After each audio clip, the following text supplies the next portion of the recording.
ഇന്നെന്താ വെറൈറ്റി ആയിട്ട് എന്താ ഉണ്ടാക്കാൻ പോന്ന് പറഞ്ഞു? ഇത് നമുക്ക് മുറുക്കണ വെറ്റിലല്ലേ, അത് നമുക്ക് ശരീരത്തിനൊക്കെ വളരെ ആരോഗ്യകരമായിട്ടുള്ള ഒരു വെറ്റിലയാണ്. അതുകൊണ്ട് നമുക്ക് അടിപൊളി ഒരു രസം ഉണ്ടാക്കാം. രസോ? അതൊക്കെ സൂപ്പറായി ഉണ്ടാക്കാം. എന്താ മണം, നല്ല മണം കേട്ടോ. കൈ വരെ മണം.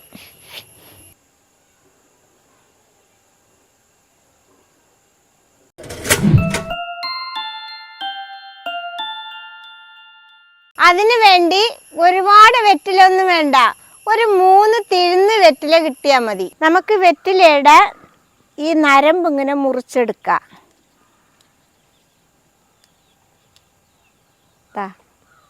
ഇതും ഇതിൻ്റെ തലപ്പും കൂടി മുറിച്ചെടുക്കാം. അങ്ങനെ 3 എണ്ണത്തിൻ്റെതാക്കിയെടുക്കാം. ഇനി നമുക്ക് ഈ 3 ഒന്നിച്ചിട്ടിങ്ങനെ വെക്കാം. വെച്ചിട്ട് ഇങ്ങനെ 4-5 മടക്കാം. ഇങ്ങനെ മടക്കിയിട്ട് ഇങ്ങനെ അരിഞ്ഞെടുക്കാം. ചെറുതായിട്ട് അരിഞ്ഞെടുക്കാം.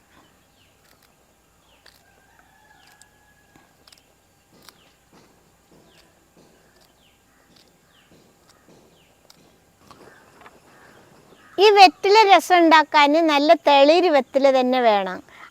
മൂത്ത വെറ്റിലയാണെങ്കിൽ ചെറിയൊരു കയ്പുണ്ടാവും, അതുകൊണ്ടാണ് തളിര് തന്നെ വേണം പറഞ്ഞത്. നമുക്കിനി ഒരു ഇടികല്ലുമ്മ വെച്ചിട്ട് ഈ വെളുത്തുള്ളി ഒന്ന് ആദ്യം നമുക്കൊന്ന് ചതച്ചെടുക്കാം. വെളുത്തുള്ളിയിൽ തോലൊന്നും കളയണ്ട കേട്ടോ, അങ്ങ് ചതക്കിച്ചെടുക്കുക. വെളുത്തുള്ളി മാവ് പോലെ ഒന്നും ആക്കണ്ട കേട്ടോ, ഒന്ന് ചതച്ചെടുത്താൽ മതി. എന്താ ഇതേപോലെ. ഇനി നമുക്കിതിൽ 1 ടീസ്പൂണ് പച്ചമല്ലി ഇട്ട് കൊടുക്കാം. പിന്നെ 1 ടീസ്പൂണ് ചെറിയ ജീരകം ഇട്ട് കൊടുക്കാം. പിന്നെ നമുക്ക് 1/2 ടീസ്പൂണ് കുരുമുളകും കൂടി ഇട്ട് കൊടുക്കാം. ഇതൊക്കെ പാടെ ഇനി നമുക്കൊന്ന് ചതച്ചെടുക്കാം. ഞാനിതിൽ 1/2 ടീസ്പൂണ് കുരുമുളക് പൊടിയാണ് ഇട്ടത് കേട്ടോ. ഇനി പൊടിക്കാത്ത കുരുമുളകാണെങ്കിൽ 1 ടീസ്പൂണ് കുരുമുളക് എടുക്കണം. അങ്ങനെ നമ്മുടെ മല്ലിയും ചെറിയ ജീരകവും നന്നായിട്ട് ചതഞ്ഞിട്ടുണ്ട്. അത് നമുക്കിനി എടുക്കാം. ഇത് കണ്ടില്ലേ, പൊടി പോലെ ഒന്നും ആവണ്ട കേട്ടോ, ഒന്ന് ചതഞ്ഞ് കിട്ടിയാൽ മതി. ഇതൊക്കെ ഒന്ന് ചതഞ്ഞിട്ടുണ്ട് കണ്ടില്ലേ. നമുക്കിത് മാറ്റി വെക്കാം.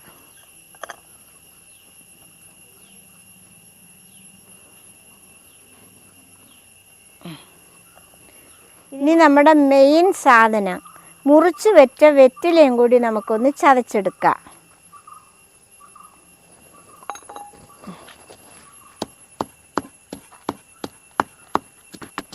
നമ്മുടെ വെറ്റിലയും ചതച്ചെടുത്തിട്ടുണ്ട്. ഇത് കണ്ടില്ലേ, നമുക്ക് പാത്രത്തിൽ വെക്കാം. ചതച്ചെടുക്കേണ്ട സാധനങ്ങളൊക്കെ ചതച്ചെടുത്തിട്ടുണ്ട്. ഇനി നമുക്ക് രസമാക്കി എടുക്കാം. നമുക്ക് രസമാക്കി എടുക്കാൻ ഒരു ചട്ടി അടുപ്പത്ത് വെക്കാം.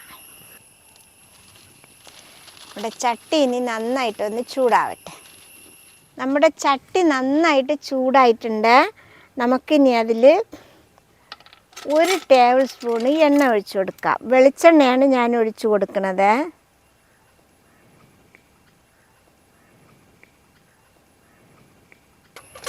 എണ്ണ ഒന്ന് ചൂടായി വരട്ടെ. നമുക്കിതിൽ 1/2 ടീസ്പൂണ് കടുക് ഇട്ട് കൊടുക്കാം. 1/2 ടീസ്പൂണ് ഉഴുന്നിട്ട് കൊടുക്കാം.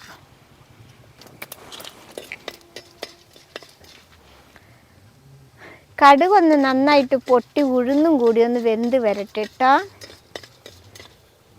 കടുകൊക്കെ പൊട്ടിയിട്ടുണ്ട്. നമുക്കൊരു 4 വറ്റൽ മുളക് ഒടിച്ചതിട്ട് കൊടുക്കാം. അതിൻ്റെ കൂടെ ലേശം കറിവേപ്പിലയും കൂടി ഇട്ട് കൊടുക്കാം. ഇനി നമ്മൾ ചതച്ച് വെച്ച വെളുത്തുള്ളി ഇട്ട് കൊടുക്കാം. വെളുത്തുള്ളിയുടെ പച്ചമണം ഒന്ന് മാറട്ടെ. ഇപ്പോൾ വെളുത്തുള്ളിയുടെ പച്ചമണമൊക്കെ മാറിയിട്ടുണ്ട്. നമുക്കിനി ഇതിൽ ഒരു 1/4 ടീസ്പൂണ് കായത്തിൻ്റെ പൊടി ഇട്ട് കൊടുക്കാം. എന്താ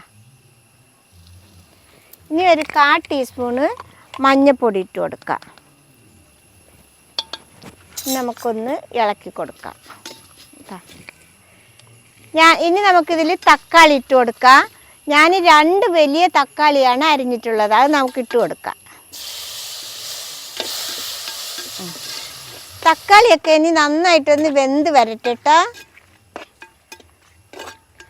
ഇപ്പം തക്കാളിയൊക്കെ നന്നായിട്ട് വെന്ത് കുടഞ്ഞിട്ടുണ്ട്. തക്കാളി നമ്മൾ കുനുകുന അരിഞ്ഞിട്ടാണ് ഇട്ടത് കേട്ടോ. അപ്പോൾ ഇനി നമുക്ക് ചതച്ച് വെച്ച സാധനങ്ങളൊക്കെ ഇട്ട് കൊടുക്കാം.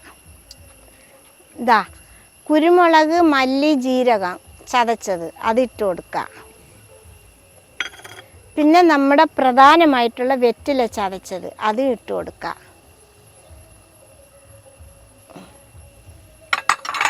ഇനി നമുക്ക് നന്നായിട്ടൊന്ന് ഇളക്കാം.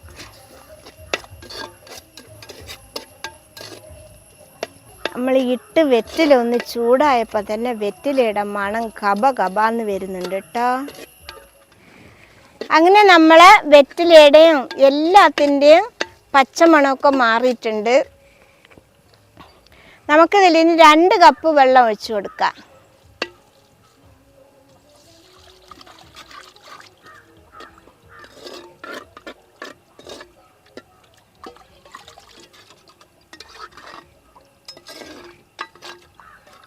നമുക്കിതിൽ പാകത്തിന് ഉപ്പിട്ട് കൊടുക്കാം.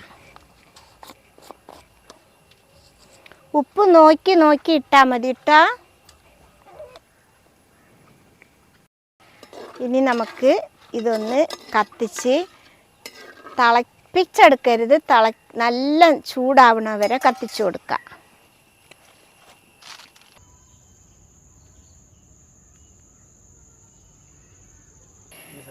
അങ്ങനെ നമ്മുടെ രസം തിളച്ച് വരുന്നുണ്ട്. ഈ സമയത്ത് നമുക്ക് 2 വെറ്റില അരിഞ്ഞത് ഇട്ട് കൊടുക്കാം.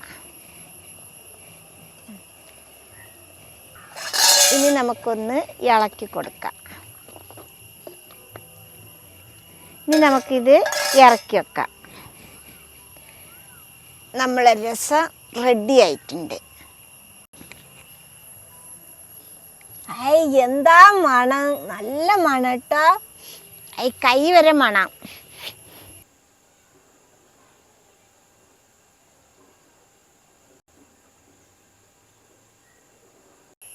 അങ്ങനെ നമ്മുടെ വെറ്റില രസം നല്ല സിമ്പിളായിട്ട് ഉണ്ടാക്കിയിട്ടുണ്ട്.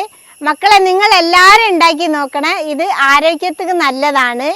ഇഷ്ടപ്പെട്ടാൽ സബ്സ്ക്രൈബ് ചെയ്യുക, ലൈക്ക് ചെയ്യുക, കമൻറ്റ് ചെയ്യുക, ഷെയർ ചെയ്യുക, ഫോളോ ചെയ്യാനും കൂടി മറക്കരുതേ.